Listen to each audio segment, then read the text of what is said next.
What's going on, guys? One love out to everybody. We got Bellator 260, Lima versus Amosov, breakdown predictions. Also, we'll be leaving the face-off predictions and couple combination plays on my Patreon account, so you guys can check that out too. I'm going to go through this real quick but accurately. I'm not going to spend too long on this Bellator card. It's a decent card though. First fight here, we got Alex Pizzelli versus Gustavo Trujillo. Alex Pizzelli here, he has a wrestling base, so wrestling is going to be his strength. He's basically a grinder, right? His striking, it's coming along, but it needs some work, right? Like I said, his main technique, his main skill set is his wrestling, right? He will gas out though in the later rounds, but he will still get those takedowns, right? His defense at times can get a little poor, you know, once he start gassing out, he eat a lot of jabs, okay? He's going to have the more experience here over his opponent, Gustavo, okay? This fight here, Gustavo versus Pizzelli, could be similar to when Pizzelli fought Rafael Covello. Remember in that fight he was taking on Rafael consistently, back-to-back takedowns. Basically he was grinding out for that win. Basically he won the fight just by wrestling, okay? His opponent here, Gustavo, he's going to have the reach advantage and the height. Massive. He's going to have a 5-inch of reach and a 4-inch of height. He's very explosive, and actually his base is Greco-Roman wrestling, right? He's a Greco-Roman wrestling champ. Like I said, very explosive striking. He goes in there for the kill, man. Let me see what else I got here. But even though he's a wrestler, he can get taken down. I think that's his weakness, man. I mean, very surprisingly, you know, the Greco-Roman wrestler, but he can get taken down. So you can always get that single, double leg on him and taken down, man. His losses here because he was getting taken down, right? And lost the fight. Which he doesn't have much losses, but if you can see here, he fought more bare knuckle fights, and his MMA is just not that much experience. And the guys he fought are, you know, 0-3, 1-0, 0-1. So he will also look for the takedowns too, man. Like I said, his base is Greco-Roman, but his striking though is very powerful. You know, he throws heavy and he's quick, but again he get reckless with it, and that's when you can get the takedowns on him. Let's see here. Like I said, not much MMA fights. I'm reading from my notes here, mostly bare knuckle fights. And like I said, his takedown defense is not that good, man. And if he's going to come in here and swing well, I mean, I could see Alex taking him down. Like I said, this fight could be similar to when Alex fought Covello, right? Because Covello is a taller, lengthy guy too, height and reach. So, and Trujillo is pretty similar with the height and reach. So we could see probably the similar thing here. But I'm not confident in this one because, again, you know, Alex, I mean, he's experienced and everything like that, but again, he will gas out in later rounds. And then I believe this is Gustavo's debut to Bellator. So yeah, this is going to be his debut. I mean, not much MMA fights. I would say Alex Pizzelli for the win here. You know, I can see him pulling off the win, and I can see pulling off the win by a decision, guys, but I'm not confident, okay? I will leave all the notes down below of who will win and how they win too, okay? Next fight here, we got Amanda Bell versus Marina. Oh man, Mokhnatkina. Hopefully I pronounced that right. Amanda Bell here, she gonna have 2 inches of height, 5 inches of reach, so she gonna have the height and reach over Marina, okay? She's a heavy striker, and she's going to be the more experienced female here, okay? Look on her record for Leslie Smith, Jenny Harden, Megan Anderson, I guess, you know. She had a couple fights, like I said, and then she has a good amateur here, okay? Her opponent here, Marina, she's a Sambo champion, so she looks for the sweeps, the throws, takedowns, the submissions. She's a first-round finisher, though. That's the thing. So if you look at her losses because she gone to decision. After she get out of that first round, if she can't submit you in the first round, she get really tired, man. Like she gasses out, man. So if she can't find that submission, it's most likely she's going to lose by decision, right? Her striking is, I mean, it's so-so. I mean, it needs work. She's looking more to close the distance, get that sweeper throw, and look for mostly a heel hook, knee bar, arm bar. You know what I'm saying? Achilles lock. You know, that's her specialty, right? So, like I said, if she can't finish your first round, if she don't submit your first round, then most likely she's going to lose a fight. So Bell is more experienced though, man. So again, she could submit Bell. If she can get a heel, can get on a leg, a knee bar, it's possible. You know what I'm saying? Anything is possible. She can run across the cage and just fly down for a leg. And she can get it, a knee bar, get a heel hook. I mean, you never know, right? But for this one here, man, I'm going to push towards Bell for the winner because just the fact that, you know, she has to finish the fight in the first round. That is all her wins, is the first round. And not that much experience, and Bell is more experienced. And the fights that she has fought, she wasn't able to finish, you know, the girls in the first round, so she ended up losing. So I'm going to go for Bell for the win here. And I'm going to say Bell by KO TKO, man. Just as long as she avoid the submission in that first round, she will win. Obviously, if Marina gets her in the first round, then the fight's over. So it all depends on, you know, if she can finish the fight in the first round. So once it's out of the first round, you can see Bell pulling off the win in that one. So I'm going to go with Amanda Bell for the win on that one. And I'm going to say Amanda Bell by KO TKO, and I'm not confident, guys. Okay. Next fight here, we got Lucas Brennan versus Matthew Skibicki. Okay. Brennan is BJJ, I believe BJJ black belt, I think. If you know his dad, Brennan is a champion from way back. Also does MMA too. He has a wrestling base too. He's a young kid though, man. He's probably like, what, 21 or 22? He's 21. But he's skilled though, man. If he gets you to the ground, man, he will pull off a submission on you. And his scrambling, his defense, takedowns are very good. Striking is okay. He move around, pick his shots. It's like he's still learning, but he moves his legs. That's very important. He's not in front of you. So his defense is decent. He doesn't take a lot of hits in there, right? He moves his head, moves his feet. But his takedowns and his ground game is his thing. That's his way how he's pull off most of his fights. Nearly all of his fights, I believe. Yeah. I mean, I said he's a young kid still, and you know, he's still learning, but he's skilled though. And his ground and pounds are devastating. You know, that's how he pull off most of his wins too. His ground and pounds, and got some submissions there. All right. His opponent here is Skibicki. Has a wrestling base though, but his striking is very well. I mean, he goes in there and just swing everywhere. But he's gonna look to take this fight to the ground. I mean, I can see Brennan winning. You know, Brennan is very good on the ground. He's very decent on the ground. The only way I can see Skibicki probably winning this fight is maybe by if he can get a knockout. But again, he's wild, man, and swinging like that, I could see Brennan just getting the takedowns. He has a 3-fight losing streak, so it's not like he's been winning. This is gonna be his debut. And you know, sometimes with Bellator, you know, sometimes they set these fights up for these guys to win too. You know, it's not rigged. It's just that trying to build these guys up. Obviously, trying to build Lucas up. Obviously. Right, so they're going to give him fights that they're going to match him up with fights that he could win, man. I mean, let's just be honest, okay? So I like Brennan for this one. This is a confident pick, and I'm going to say Brennan by submission, guys, okay?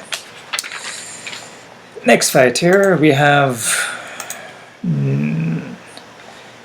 Nick Newell versus Bobby King. This is a tricky one here, man. Nick Newell is a pretty good fighter, man, even though, like you see, he has basically one hand, right? But now because his hand is short like that doesn't mean he can't get the submissions, because you can see he pull off fights by submission. A lot of his wins are by submission, right?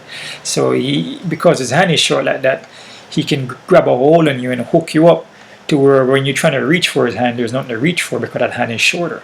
So when you try to release that grip, you can't. It's very hard to release it because it's right underneath your neck. It's right underneath your chin, so there's no extra hand for you to peel off.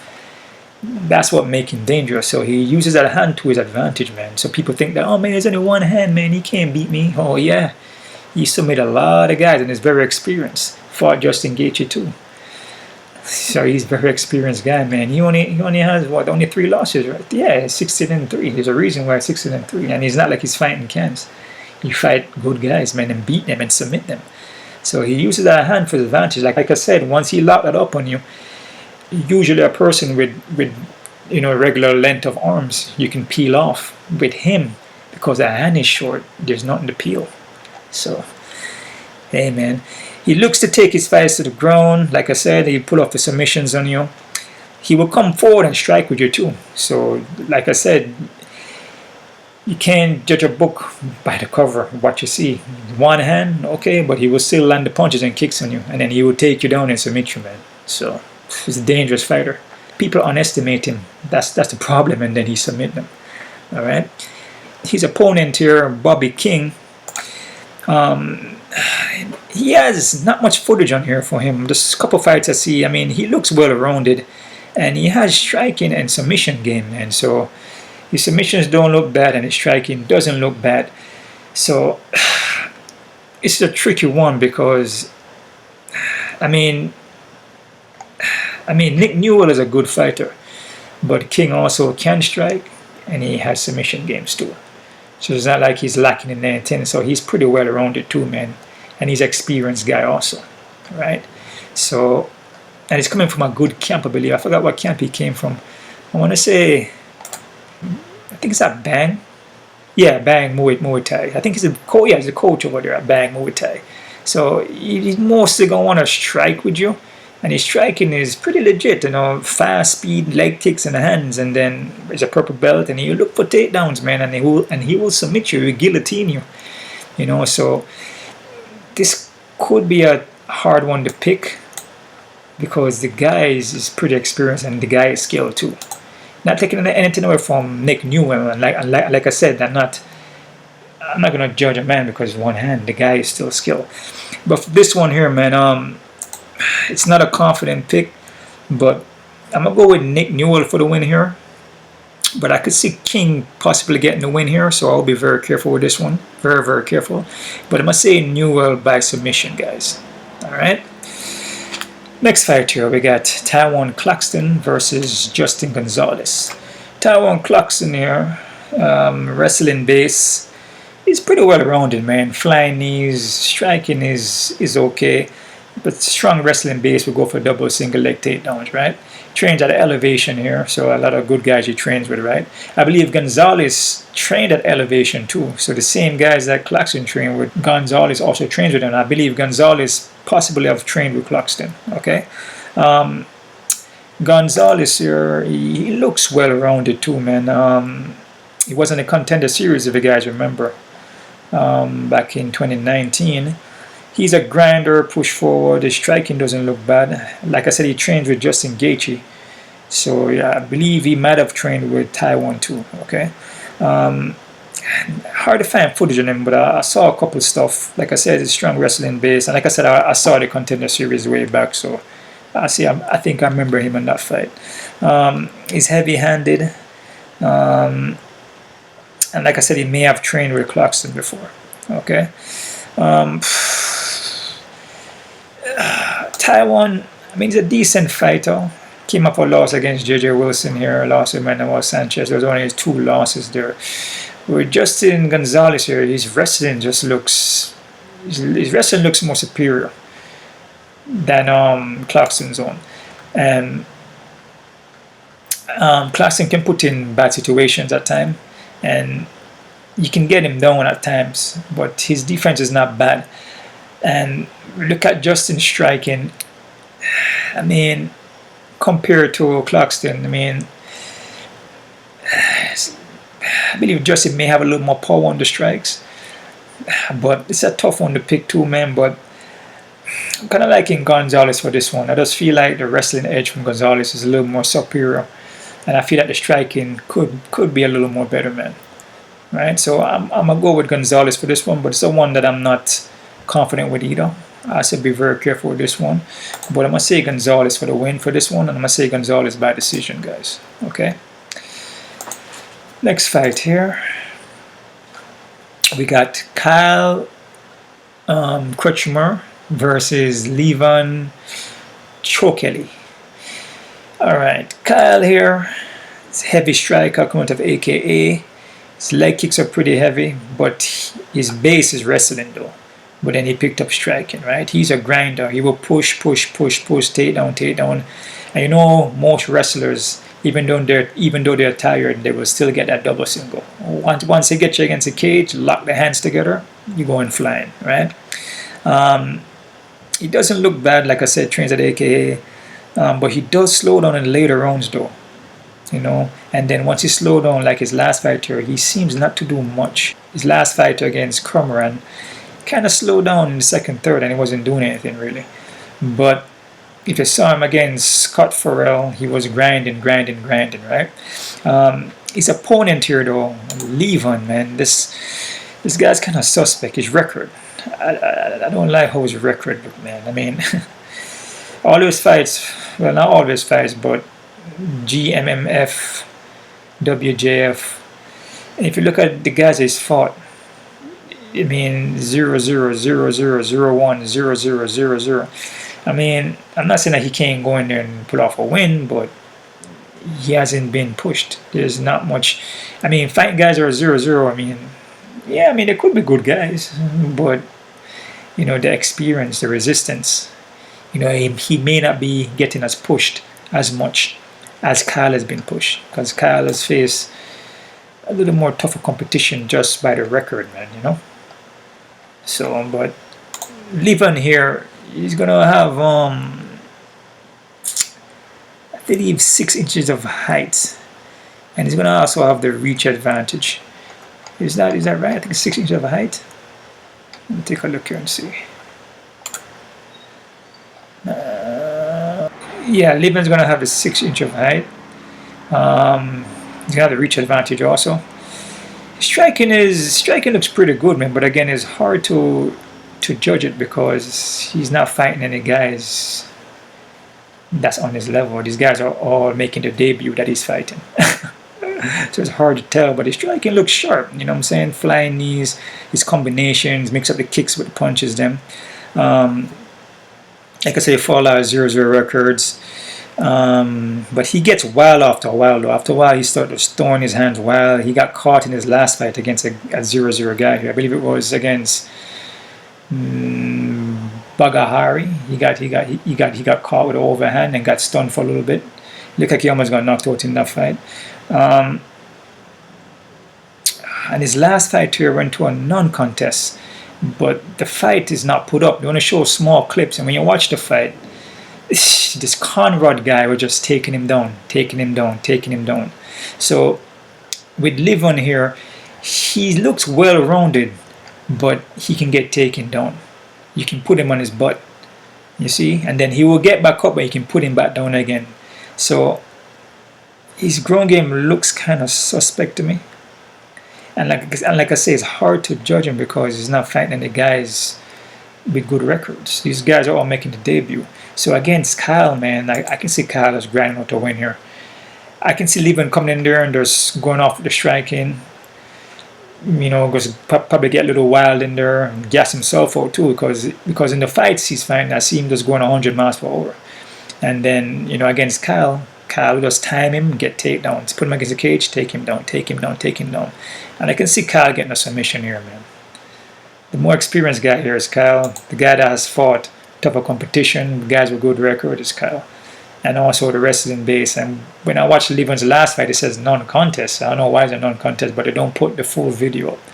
You only have little short clips. And in the clips, I see Levan just getting taken down consistently. So I'm going to go with Kyle for the win here.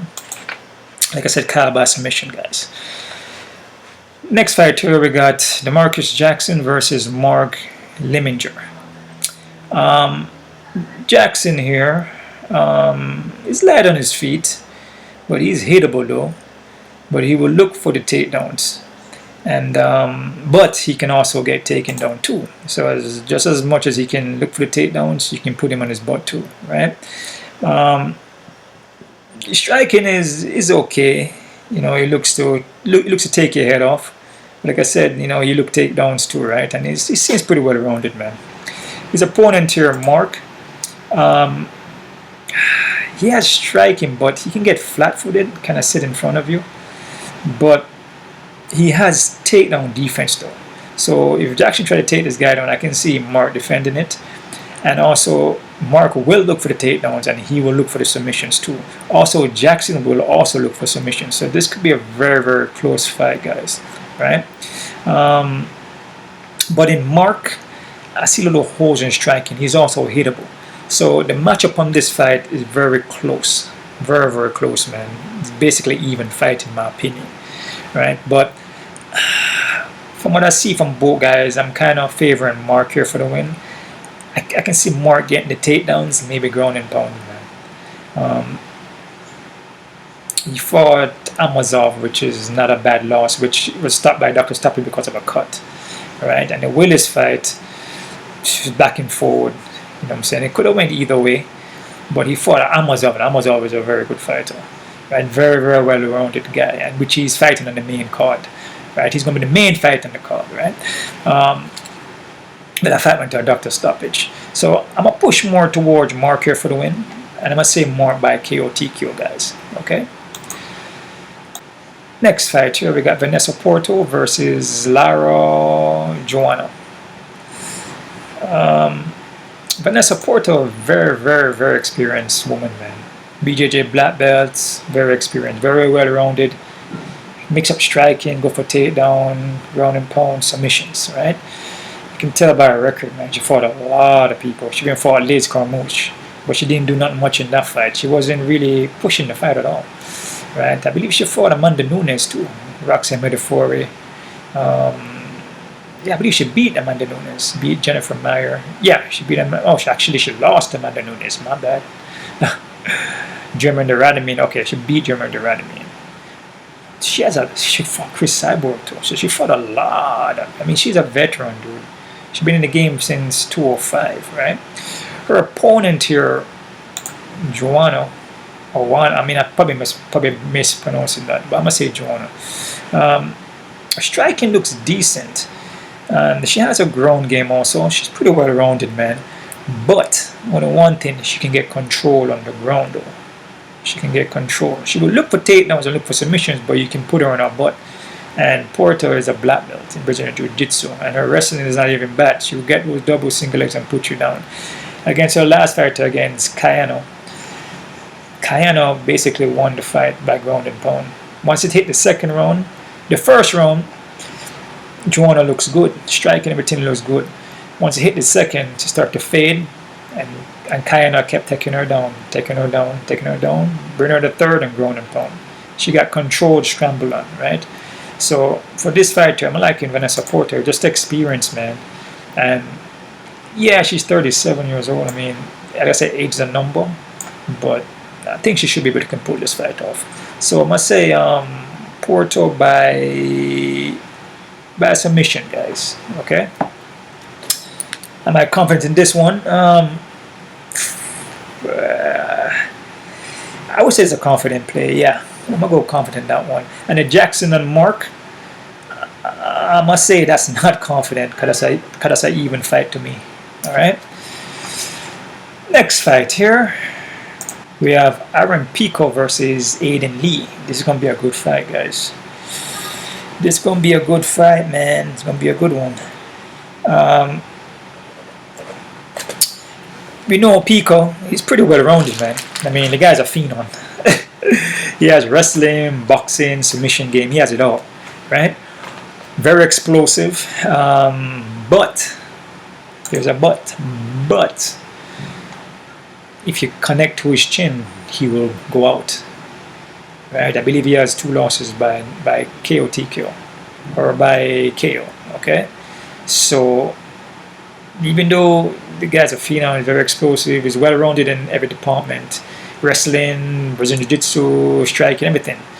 But if you connect to him, man, you know, it doesn't take much. And like I said, your face not meant to hit, your jaw not meant to get hit, so a little bit of touch and he can go down, man. In my opinion, his game plan for this fight should just be grind, wrestle. I don't think he should strike with Aiden Lee, because Aiden Lee is a longer striker. He's going to have the height and the reach, and and he can strike. And if Pico just go in there and try to, Pico would come forward, kind of rock side to side and try to look for that knockout. If Lee stay on the outside and connect with a longer reach, Pico could go down, man. Let me see, 70 inch. I think the reach may be the same though. Let me see. Aiden Lee, the reach. Nah, he has 5 inch of reach. My bad. And he has that. And he has the height. He has 4 inch of height and 5 inch of reach. My bad on that one. So yeah. So this guy doesn't even need to go into the pocket. If Aiden Lee is smart, he stay on the outside and use his reach. So actually, man, this fight is a very, very tough one, man. And like I said, I would say Pico should use his wrestling because Aiden Lee gets taken down. Aiden Lee also has a ground game, and we'll look for the submissions, but you can get him to the ground though. You can take him down, especially his length and reach. Get under those leg. You pass his hips. You lock your arm. You lock the hands together and take him down. All right. Yeah. So basically, Pico need to wrestle in this fight. I mean, he could strike for like a little while, but he uses striking to set up his wrestling. Basically, that's what he has to do. He shouldn't just go straight up striking with Aiden Lee because Aiden Lee's he's also a dangerous striker too, man. The guy has skills, right? Like I said, all these guys have skills. If you're in the cage in any organization, then you belong there, and it's very dangerous. Take one shot, man. You put your health on your line. Your health is a wealth, and these guys putting their health on the line every time they step in there. So hats off to all these guys that are fighting, man. You know what I'm saying? It's not an easy sport to get into, and it's a dangerous sport, man. Aiden Lee here, striking base. But he can get taken down and he can get submitted. So his last fight against Shale Rogers here, basically just grind him off for the win, man. Right? Also can get knocked out too. But if you have a strong wrestling base like Pico, you should be able to get underneath him and put him down. He's gonna have the height advantage, 4 inch of height and 5 inch of reach, which is massive. Right? But he's very well rounded, man. And he also has a submission game. So this guy here, let me see something here. I would say in reality, this guy may be the toughest guy that Pico has ever faced. Well, I mean, obviously the guys he lost to, because he lost to those guys. So I can't really say that because he lost to 2 guys already. It's not like he's undefeated. But that guy could be similar to Adam Borix, basically. Aiden Lee could be similar to Adam Borix. That height and reach and that long striking 5'11", 70 inch reach. It's actually Lee's gonna have more of a reach than Borix does, so it's a little more dangerous. But and Lee will move around and pick his shots. So this is a tough fight to pick, man. This is an even one, is a tough one to pick. Aaron Pico shouldn't be high odds in this fight. It should be an even fight here, man. And I have it as even. But looking at Aiden Lee's track record, he doesn't do good when guys are wrestling. He doesn't do well. Once you shoot, you get a single, a double, you can put him to his butt. He will scramble back up, but eventually he start to wear, and then he's just on his back. But he will look for submissions though. But I'm gonna go with Pico for the win here, but definitely not confident because we see Pico, get touch, he can get knocked out, man. But I'm going to say Pico more likely by ground and pound. So if he's watching footage, he should see that, with Aiden Lee, you go for takedown. And you can put your ground and pound. And Pico's ground and pound is very devastating. You know what I'm saying? He land very heavy shots when it comes to ground and pound. Also on the stand-up. But I wouldn't advise him to go straight stand-up with Lee. I'm not saying he can't win like that. Anything is possible. You understand? But it's risky for him. Better off going for wrestling. But I'm going to go KO TKO for Aaron Pico. And I'm definitely not confident. And this is an even fight for me, man. Alright? Next fight here. Paul Daley versus Jason Jackson. Jason Jackson, man. Alright. So we got Paul Daley here. Paul Daley been looking good, man. I mean, I really can't... I can't say anything, I don't talk bad about any fighter, so I'm always coming with positivity. But just from his skill set, I think he's progressing. I think he's getting better. He's getting better, and he's very, usually you don't really see that. You know, age is a number. That is what I tell you. Age is always a number. But in this fight against Hamasi, man, he was in trouble in that fight, and he came back. You know, that shows a heart. That shows experience. If you look at his look, 43 and 17, dude. This man had those 60 odd fights, dude. 60 odd fights, man. This guy, and he's still going strong, and he has a 3-5 winning streak, and he beat some good guys. Eric Silva, Awad, and if you look at Amasi was in the UFC. Eric Silva was in UFC too. So I mean, and he fought everybody, man. And he also Daley was also in the UFC too. I mean, but he's improving though. His takedown defense has gotten better. I will agree with him, because back in the days that was his problem. We get taken down consistently, but his takedown defense has gotten better, man. And his striking is still devastating. It's accurate. It's accurate, and he shows that he could get, you know, even though you hurt him, knock him down, he will still come back and win, because that's the experience, man. That's why a lot of these guys are lacking, you know. If you look at Hamasi, he was trying to finish him in that first round, and he burned himself. I knew it. I saw that. I'm like, this guy gonna burn himself out. And then Daley does weather the storm, come back and pull off the win, man. So this fight here is going to be a tough one, man. Like I said, Daley very experienced. I'm just reading from my notes here, guys. Striking base. His groin is his weakness, though. Like I said, his groin is his weakness, even though he has gotten better, but it's still his weakness, though. But he has been defending takedowns, though. I saw that, right? And he also can get submitted. Most of his losses are by submitted, but his ground game has gotten better. Okay, his opponent here, Jason Jackson. Jason Jackson is the next guy to out of Jamaica, right? He has gotten better too. He was in the UFC. I believe he was in the contender series. Yeah, he was in the contender, but then he hurt his ankle. I think he looked like he dislocated his ankle in that fight, and he was winning the fight too. He was in the Ultimate Fighter season 21, right? Exactly.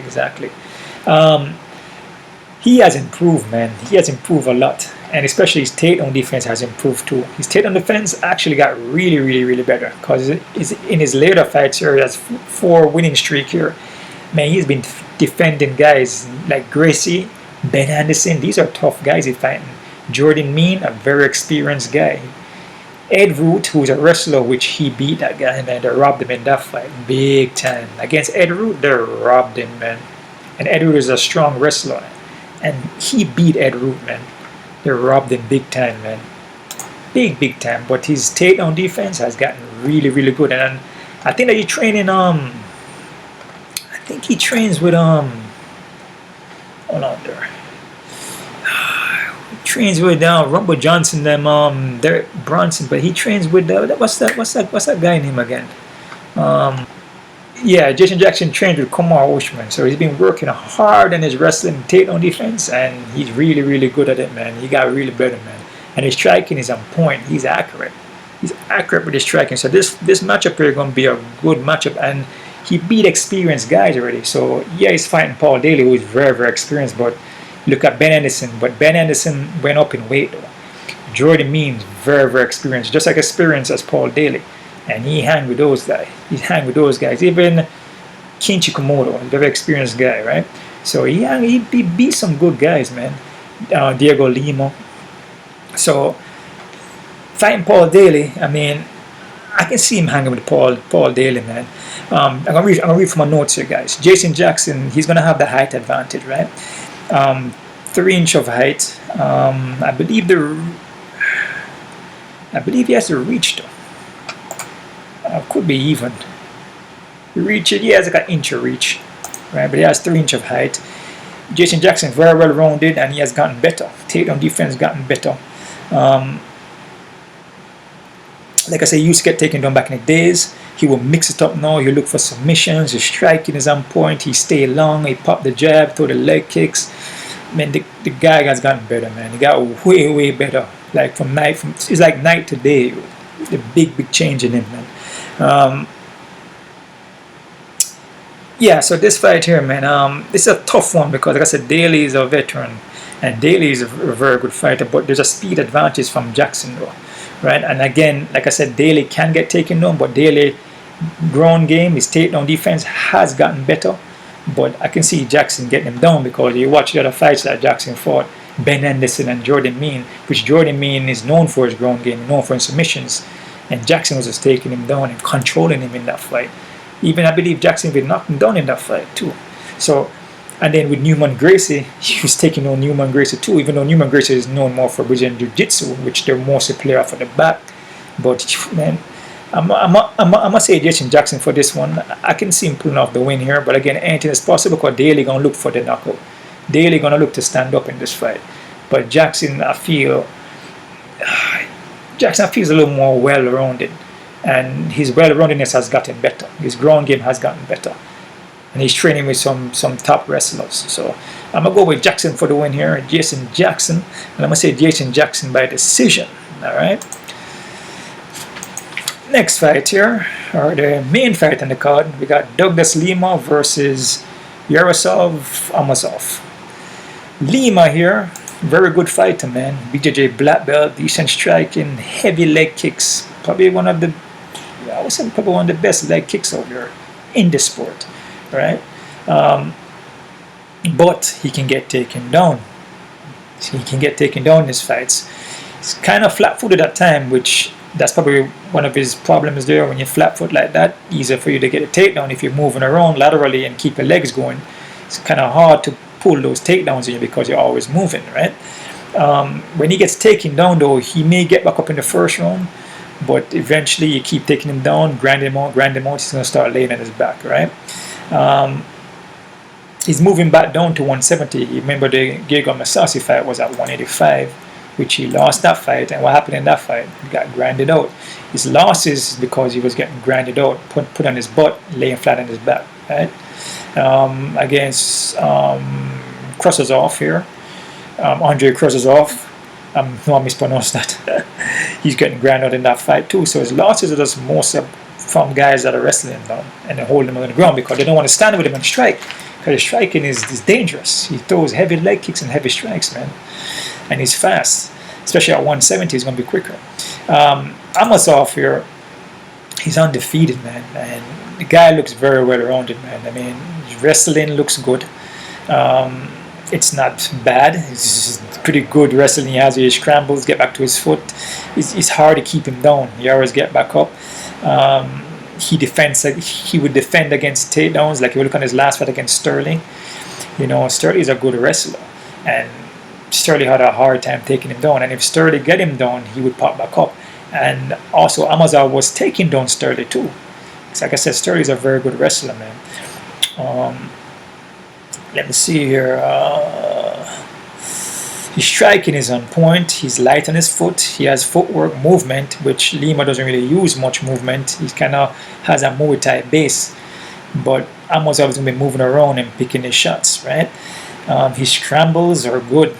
So like I said, from a wrestler from Sterling trying to take him down, he would scramble in reverse and get back to his foot, or he would kind of like scramble on Sterling and put Sterling on his back, right?